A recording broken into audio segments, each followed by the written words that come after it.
I'm just waiting around for the next Miss Universe contest. Prepare for stupidity. Colorado flood nightmare. This is unspeakable, and it's going to get worse. Fire incinerates New Jersey boardwalk a year after Sandy. It wasn't even finished being rebuilt, and it's gone. The U.S. and Russia square off on Syria. We had constructive conversations. Good morning. I'm Steve Kathan with the CBS World News Roundup. The rain just keeps coming in and around Boulder, Colorado. New flooding evacuation orders went out overnight because of the massive flooding that's blamed for at least 3 deaths. Some people have lost their homes. I have nothing. This is unimaginable to me. Many people have had to be rescued. This woman got caught in her car as the water rose fast. Oh. So you didn't have any idea how deep the water was? Or? I had no idea. CBS's Barry Peterson in Boulder says one major creek is now a raging river. As the creek kept rising, it runs right through the heart of town. Evacuations were ordered. Now an estimated 4,000 people chased out of their homes. Intersections all over town, deep underwater. KCNC-TV's Rick Salinger. A culvert collapse sent several cars into the raging water. One car flipped upside down, submerging the driver. Rescue crews in an inflatable raft were able to reach the man and get him to safety. Some towns in the Rocky Mountain foothills remain cut off because of the high water. On the East Coast, almost a year after Hurricane Sandy tore up the boardwalk in Seaside Park and Seaside Heights, New Jersey, much of what was fixed has now burned down. More than 50 businesses damaged or destroyed in a fire whipped by strong winds. WCBS Radio's Jim Smith. Heartbreaking and emotional for residents watching the entire Seaside Park boardwalk go up in flames. It's part of the community. It's part of, everybody who lives in New Jersey, what we grew up with. A raging inferno at times, collapsing buildings down and sending huge plumes of smoke up the coast. Another hit for residents still hurting from Sandy. We lost a real lot. This is just sad. But Seaside Heights Mayor Bill Akers vowing to rebuild. We would be devastated without it, so we'll take this and we'll get it done. Jim Smith, CBS News, Seaside Park, New Jersey. It's the second day of talks in Geneva, the U.S. and Russia looking for areas of agreement in the plan to put Syria's chemical arsenal under international control. Secretary of State John Kerry says his talks with Foreign Minister Sergei Lavrov will go on beyond this get-together. We discussed some of the homework that we both need to do. We've both agreed to do that homework and meet again in New York around the time of the UN General Assembly, around the 28th. And Kerry says Syria's pledge to turn over information about the weapons isn't a good enough first step. In western Afghanistan, an American consulate came under attack. Taliban militants set off car bombs and shot it out with security forces. Agriculture consultant Peter Bezkorovany was nearby. There's one SUV that exploded near the gate, and the second one, which actually hit the consulate gates that was laden with explosives, allowing suicide bombers to enter through the first gate. The U.S. says all of its people are safe. American troops were able to secure the site. A court in India has sentenced 4 men to death for the rape and murder last year of a young woman on a New Delhi bus. The men can appeal the sentence, and the country's highest court will have the final say. Back here at home, CBS's Bob Fuss on Capitol Hill has the latest on budget talks. With House Republicans unwilling to even pass their own leader's temporary spending bill, the risk of a shutdown of government services, including paychecks for the military, in just over 2 weeks is rising.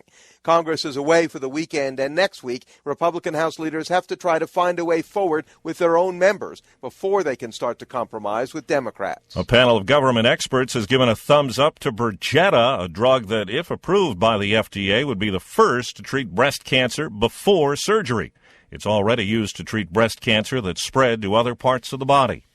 Police in Lakeland, Florida are tracing the internet trail in the suicide of a 12-year-old girl, another apparent case of cyberbullying. CBS's Peter King joins us live from Orlando. Steve, investigators say they've interviewed several of Rebecca Sedgwick's friends, and there's little doubt as to why she jumped to her death on Monday night. Polk County Sheriff Grady Judd. Some of the juveniles have told us that Rebecca was absolutely terrorized on social media by some girls. The judge says the cyberbullying lasted for more than a year. Recent messages encouraging her to kill herself, something she researched online.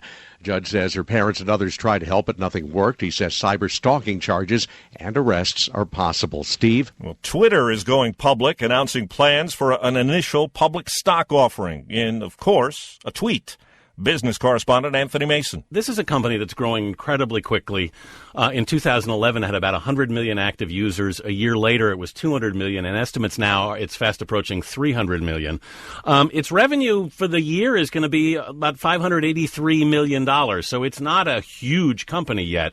But what people are looking at is the potential, the promise, if you will, on mobile advertising, and that's very enticing. Twitter will have to release key financial information before going ahead with the IPO.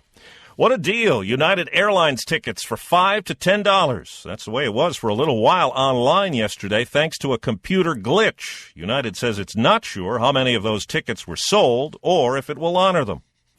Well, no ticket needed for this flight. The send-off in Caribou, Maine for balloonist Jonathan Trapp heading off on a cross-Atlantic trip carried by 300 helium-filled balloons. Well, after 12 hours, he posted that he had to land in Newfoundland. It's not clear if he's going to try to resume the flight. Back in 2010, Trapp used a balloon cluster to cross the English Channel. Well, Mary Ann Johnson-Reddick died a couple of weeks ago in Reno, Nevada at 79. Her obit ran in the local paper. It was a disturbing obituary. And now it's gone viral. Written by her adult children, it's far from a tribute. It says, "We celebrate her passing and hope she lives in the afterlife, reliving the violence, cruelty, and shame she delivered on her children." Rebecca LeBeau runs a child abuse prevention center. What a heads up to all of us. Read that. Read those words and realize what a horrible, horrible thing child abuse is. Johnson-Reddick's children led the fight in Nevada 3 decades ago to make the state one of the first to allow children to sever ties with their parents.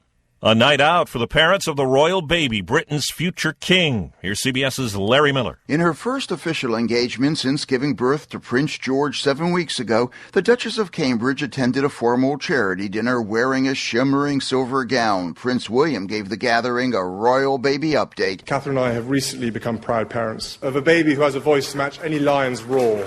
Catherine smiled as William said this was the couple's first night out without baby. So please excuse us if you see us nervously casting cheeky glances at our mobile phones to check all is well back home. And Prince William will be spending a lot more time at home. He's leaving the military. Larry Miller, CBS News, London. North America's highest peak, Alaska's Mount McKinley, is actually shorter than first thought. New radar technology puts it at 20,237 feet. That's 83 feet shorter than an estimate that stood since the 1950s. That's the World News Roundup, produced by Paul Ferry. I'm Steve Kathan, CBS News. Ranger Station. Yeah, hi. I'd like to report a bear sighting in the forest. 1 second, I'm having a smoke. Next thing I know, I'm face-to-face with Smokey Bear. Wow. And he told me it only takes one spark to start a wildfire. Did you know 9 out of 10 wildfires are caused by humans? I had no idea. That's why Smokey's famous and you're not. If you see someone in danger of starting a wildfire, step in and make a difference. Brought to you by the U.S. Forest Service, your state forester, and the Ad Council. Learn more at SmokeyBear.com. Only you can prevent wildfires. Remember when your neighbor found us naked in the car, and the time some outdoor action got us kicked out of the park? Getting frisky in the dark, I gave your eye a poke. I think the dog is also in the bed. Do I smell smoke, you and me? We never ever give up. You didn't give up on sex. Don't give up on birth control either. There are more methods than you think. Visit bedsider.org to compare all the choices. Brought to you by Bedsider and the Ad Council. Bedsider.org.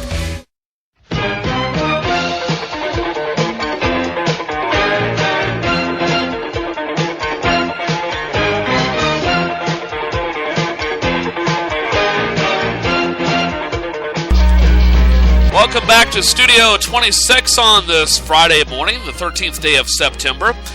And coming up in just a few minutes, I'll have news of the weird for you, the popular tweets of the day, along with the song of the day, and what's on TV tonight and throughout the weekend. But coming up after this break, though, we'll have the Friday Funnies, so stick around.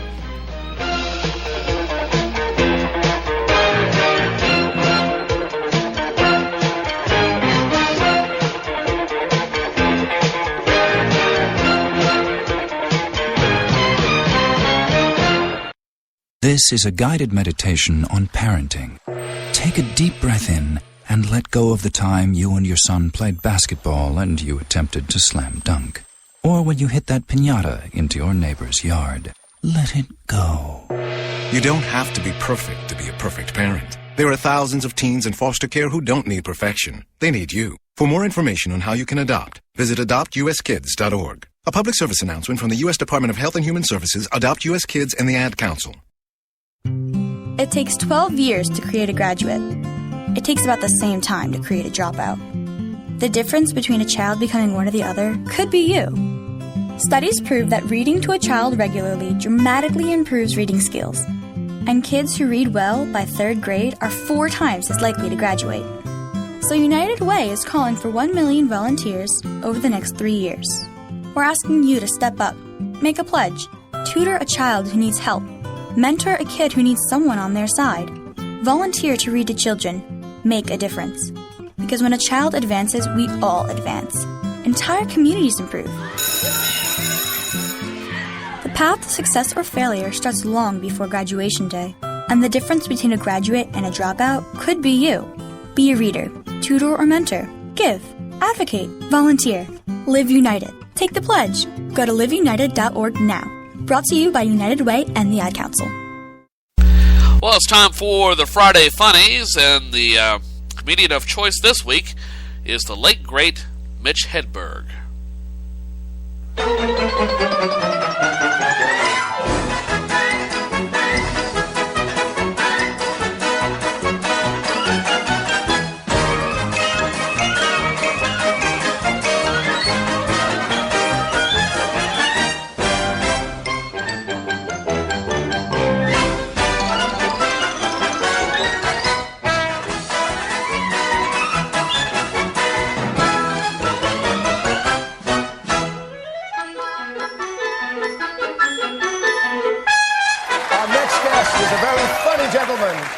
He's a very funny gentleman, and he will be appearing March 27th through March 29th at the Punchline Comedy Club in San Francisco.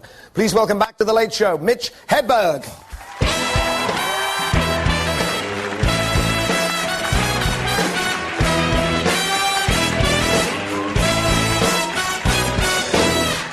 All right. This suit is held together with safety pins, so I can't move very much. It will fall apart. I was going to have my teeth whitened, but then I said, screw that, I'll just get a tan instead. You know what, man? I'm sick of following my dreams. I'm just going to ask where they're going and hook up with them later. I got a nice hotel, you know. I love hotels. I met the girl who works at the front desk of my hotel. She gave me her phone number. It's 0. I tried to call her from here. Some other woman answered. I said, you sound older. I got a lot of vending machines. Yeah, I like it when you reach into the vending machine to grab your candy bar. That flap goes up to block you from reaching up. That's a great invention, man. Before that, it was hard times for the vending machine owner. What candy bar are you getting? That one and every one on the bottom row? I get the Reese's candy bar. You know, Reese's, if you read that name, Reese's, that's an apostrophe S on there. The candy bar is his, man. I didn't know that. Next time you're eating a Reese's candy bar and a guy named Reese comes by and says, let me have that, you better hand it over. I'm sorry, Reese. I didn't think I would ever run into you. You are a bully, man. I like rice. Rice is great when you're hungry and you want 2,000 of something.